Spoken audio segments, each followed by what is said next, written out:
Shalom peuple de Dieu, bienvenue à votre émission le 7e ange et la 7e trompette. C'est le frère Esh Congo. Alors aujourd'hui je veux vous parler pourquoi j'ai donné cette émission pour thème le 7e ange et la 7e trompette. Alors pour ce faire, il faut bien qu'on commence d'abord à lire notre verset de base qui se trouve dans le livre de Apocalypse 10, le verset 7. Donc je vais avoir le plaisir de lire Apocalypse 10, le verset 7. Voici donc ce que la Bible nous dit. On dit, mais qu'au jour de la voix du 7e ange, quand il sonnera de la trompette, le mystère de Dieu s'accomplira comme il l'avait annoncé avec ses serviteurs, à ses serviteurs, les prophètes. Donc, ici, le verset nous présente qu'il y aura un 7e ange qui va sonner la 7e trompette, comme il avait annoncé à ses serviteurs. Alors donc, la question était posée pour savoir pourquoi notre thème se base sur le 7e ange et la 7e trompette, parce que c'est notre première émission. Donc il est question ici d'expliquer pourquoi j'ai intitulé cette émission 7e ange et la 7e trompette. Mais avant de vous expliquer dans les détails, parce que l'Apocalypse ne serait pas expliqué seulement avec un simple verset. Et donc il faut faire cette fois-ci le contour des versets pour expliquer l'Apocalypse. Pour ce faire, je vais utiliser une hypothèse biblique. Alors, voici ce que Dieu me permet de vous dire. Dieu va créer le monde, il crée le monde, mais il fait quelque chose de bien. Il crée le monde et son histoire, l'histoire du monde. Donc, il va donc commencer à paraphraser, sinon à séparer. Il va utiliser le passé, le présent et le futur. Donc, il crée déjà le monde avec le contenu du passé, le contenu du présent et le contenu du futur. Ce n'est pas que Dieu avait d'abord créé le passé, après plus tard il se réveille un matin et il crée le présent, et plus tard encore il va dire non, il faut créer le futur. Non, il avait créé tout au même moment. Maintenant, qu'est-ce qu'il faut faire? Puisque c'est lui qui connaît le futur et le présent, alors que nous étions encore dans le passé, il va commencer à sensibiliser l'homme de ce qui sera plus tard dans le futur, parce que lui, on connaît le futur. Alors, de ce fait, il va commencer à utiliser les serviteurs ou les hommes de Dieu qu'il va commencer à mettre à part. À l'époque, il a utilisé plusieurs pour annoncer ce qui vivait à leur époque, de ce qui va arriver au futur. Parmi tant d'autres, il a utilisé beaucoup de serviteurs de Dieu. Et je vais aujourd'hui parler sur Daniel. Dieu a beaucoup utilisé Daniel pour montrer les choses qui vont venir. Il a aussi utilisé Ézéchiel. Il a aussi utilisé bien d'autres serviteurs avant que nous aurons tout le temps pendant cette émission de découvrir. Alors donc, avec Daniel, il va commencer à lui montrer, c'est dans l'Ancien Testament, s'il faut le dire, ou dans l'Ancienne Alliance, il va commencer à montrer à Daniel en intégralité les choses qui vont venir plus tard. Je parle ici du livre de Daniel 7, je parle ici du livre de Daniel 8, 9 jusqu'à 12. Donc, Dieu va commencer à relater à Daniel ce qui va arriver parce qu'il avait choisi à cette époque Daniel pour lui montrer l'intégralité des choses qui vont venir. Alors, à cette époque, ne vivait-il pas des gens autres que Daniel? Oui, il y avait des gens autres que Daniel qui vivaient une certaine vie. Mais Dieu avait choisi de montrer à Daniel ce qui devrait arriver. Quand nous prenons le verset de Daniel 12, si on va prendre le verset, prenons Daniel 12, je vais avoir le plaisir d'ouvrir mon livre, la Bible. Et donc je vais prendre Daniel 12, nous allons lire ça à partir du verset 8.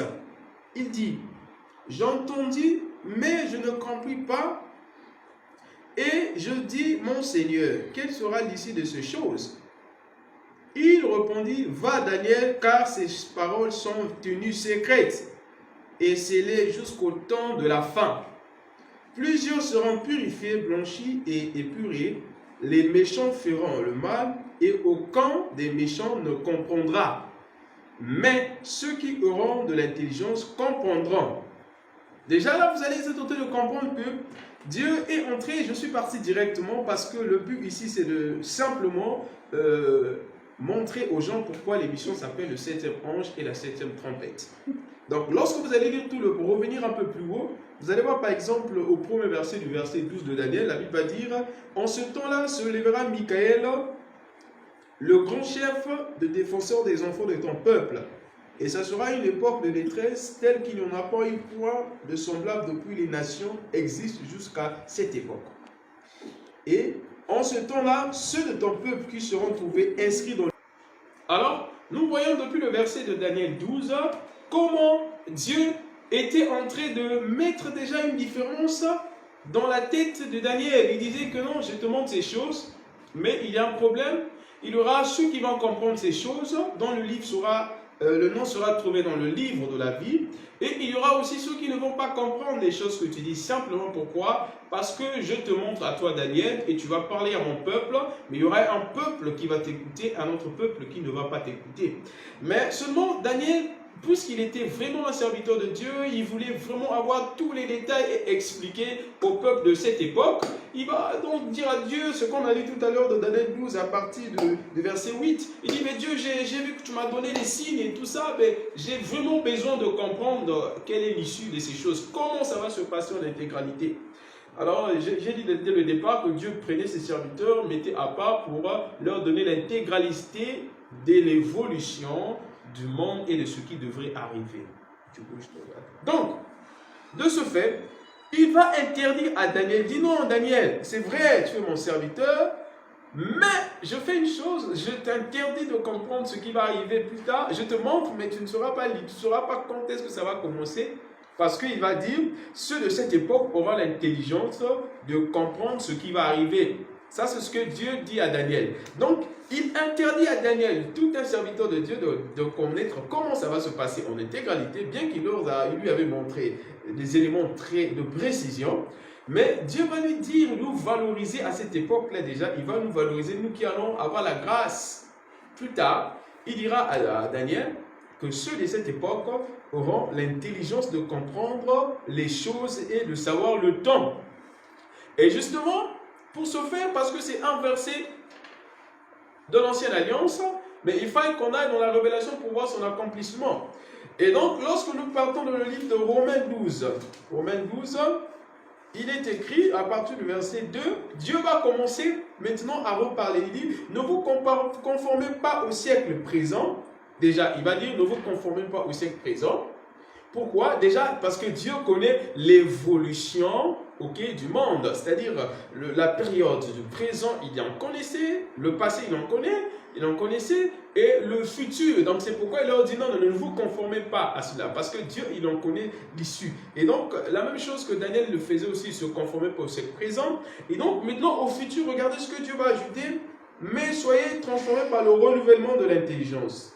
Afin que vous discerniez quelle est la volonté de Dieu.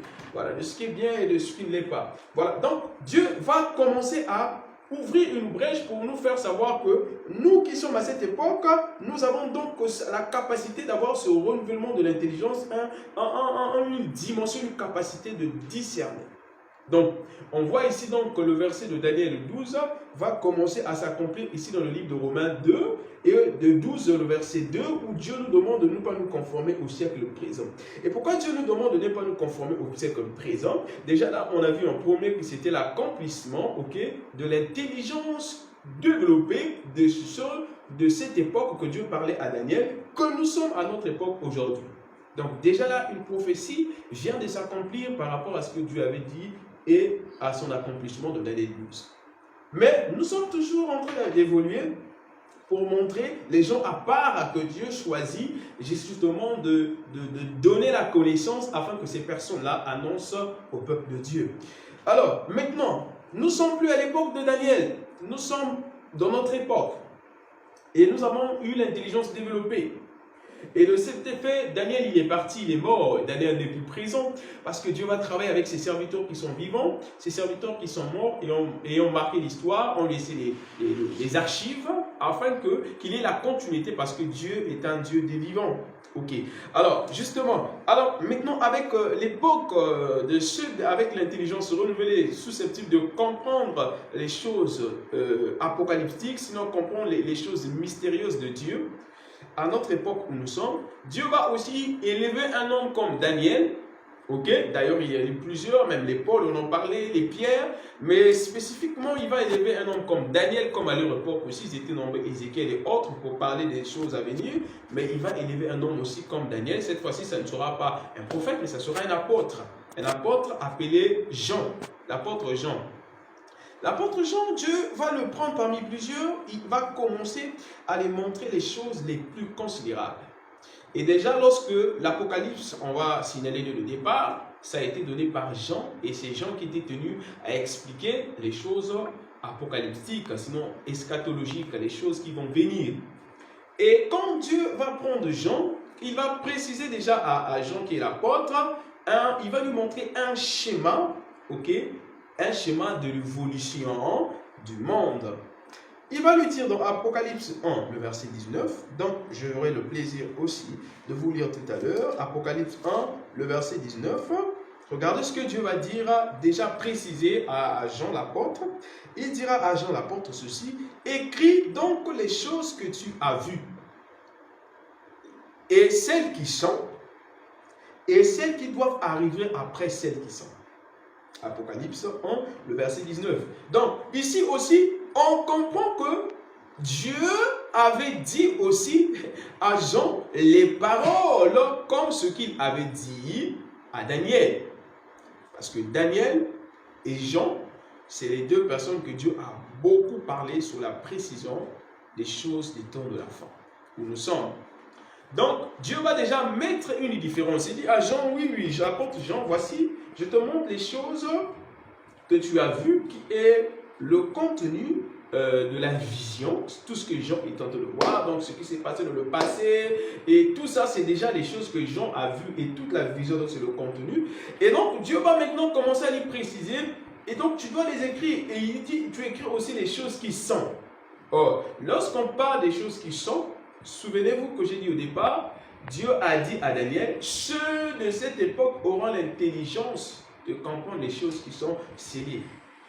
Et quand à Romains 12, le verset 2 vient dire qu'on ne doit pas se conformer au siècle présent, c'est-à-dire à tout ce que nous voyons dans le monde aujourd'hui, les beautés, les choses du monde. Et avec Jean, ici dans l'Apocalypse 1, le verset 19, Dieu va lui dire, écris les choses qui sont actuellement. Qu'est-ce que nous constatons actuellement? Vous allez le comprendre plus tard qu'à partir de l'Apocalypse 2 jusqu'à l'Apocalypse 4, là, Dieu va nous dire tout ce qui est. Donc, les choses qui sont. Et parmi les choses qui sont aujourd'hui, on va, ne vous inquiétez pas, on aura des émissions, on va aller vraiment pas à pas et partie par partie de l'Apocalypse, comprendre la précision de chaque élément afin que l'intelligence du peuple de Dieu soit ouverte. Donc, les choses qui sont, justement, Dieu va commencer à montrer à Jean. Il parle déjà des choses qui sont Apocalypse 2 jusqu'au 1. Vous allez voir, on commençait déjà à expliquer sur les 7 églises, de l'église de l'Éphèse à l'église de la Odyssée, ce qui se passe, en fait, les choses qui sont, ce sont les réalités qui se trouvent actuellement. Et si nous essayons un peu de miroiter notre monde, on va voir qu'il y a beaucoup de choses qui commencent déjà à nous casser la tête, des choses qu'on ne voyait pas, mais qui aujourd'hui, on commence à les voir. Vous êtes en train de voir l'homosexualité parmi tant d'autres. Et aujourd'hui, il y a des festivals partout dans le monde où on est en train de faire des fêtes sous l'autorité du diable contre Jésus, en fait. Et des fêtes à l'honneur du diable où on le valorise au lieu de valoriser le Seigneur. Ouais, vous êtes en train de voir des choses qu'on ne connaissait pas avant, mais aujourd'hui, qu'on ne voyait pas, mais qu'on voit aujourd'hui.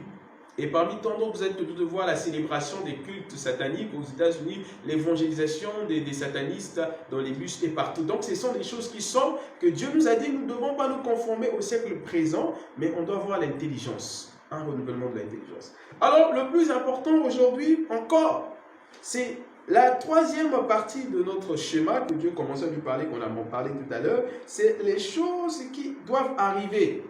On n'a pas dit les choses qui vont arriver, mais qui doivent arriver. Donc déjà là, Dieu est en train de mettre un point sur les i pour nous signaler que c'est une possibilité, pas une possibilité incontournable que ces choses arrivent. Et donc, justement, sur les choses qui doivent arriver. Alors, donc, nous avons dit que déjà, Dieu va lui donner l'intelligence de voir et d'expliquer sur les choses qui vont arriver. Donc, ce que nous avons dit qui était une probabilité obligatoire. Alors, maintenant, vous voyez, donc, Dieu va commencer à lui montrer à partir de Apocalypse 5 jusqu'en haut, ce sont les choses qui vont arriver. Mais comment c'est fait? C'est bien chronométré. Vous allez voir, dans Apocalypse 5 déjà, la Bible dit: puis je vis dans la main droite de celui qui était assis sur le trône un livre écrit en dedans et en dehors, scellé de 7 sceaux. Voilà, c'est là où tout commence. Or, les choses qui vont arriver sont dans un livre qui était scellé. Par contre, les choses qui sont et les choses qui étaient n'étaient pas dans un livre, dans ce livre scellé de 7 sceaux. Voilà. Et 7 sceaux en dedans et en dehors. Là, tout le mystère commence. Et Jean va même pleurer, mais on va lui dire, mais il n'y a pas quelqu'un de digne vraiment d'ouvrir ce livre. Jusqu'à ce que nous comprenions plus tard que l'agneau est la personne digne d'ouvrir ce livre. Lorsque vous allez descendre sur le verset d'Apocalypse, mais chose que nous allons revenir parce que nous parlons d'abord de notre thème, de notre émission. Alors, plus tard, lorsque ce livre-là avait 7 sceaux, et dans ces 7 sceaux-là, ok, le livre d'abord a 7 sceaux, et les 7 sceaux-là sont suivis des 7 fléaux. Et donc, à l'ouverture de 7 sceaux, il y avait des fléaux qui devaient s'en suivre. Et lorsqu'on arrive au 7e sceau, lorsqu'on ouvre le 7e sceau, il y a dans le livre, dans le 7e sceau, il y avait 7 anges avec 7 trompettes. Donc, à l'ouverture du 7e sceau du livre, par Christ, il y avait 7 anges à l'ouverture du 7e sceau et 7 trompettes. Chaque ange qui devait sonner sa trompette, partant du premier ange et sa trompette, jusqu'au 7e ange et sa trompette. Donc, cet échange-là, chaque ange, quand il sonnait la trompette, il y avait des fléaux, il y avait des atrocités, il y avait vraiment des sanctions sévères contre la terre. Et on verra ça en détail. Maintenant, lorsqu'il arrivera au 7e ange avec sa 7e trompette, là, on va dire que, on va lire le verset. Dans Apocalypse 10, nous sommes déjà à notre fin.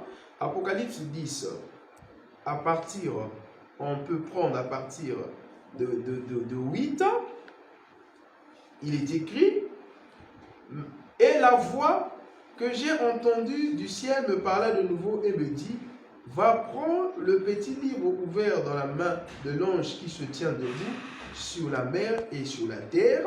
Voilà, mais on va revenir un peu plus en haut, à partir du 7. Il dit: mais qu'au jour de la voix du 7e ange, quand il sonnera de la trompette, le mystère de Dieu s'accomplira comme il avait annoncé à ses serviteurs, les prophètes. Donc là, on nous signale qu'il y aura un 7e ange différent des 6 autres anges avec sa trompette. Mais les autres anges vont sonner leur trompette, les 6 anges. Mais le 7e ange, ici, on nous le montre, mais on ne nous dit pas qu'il aura sonné la trompette.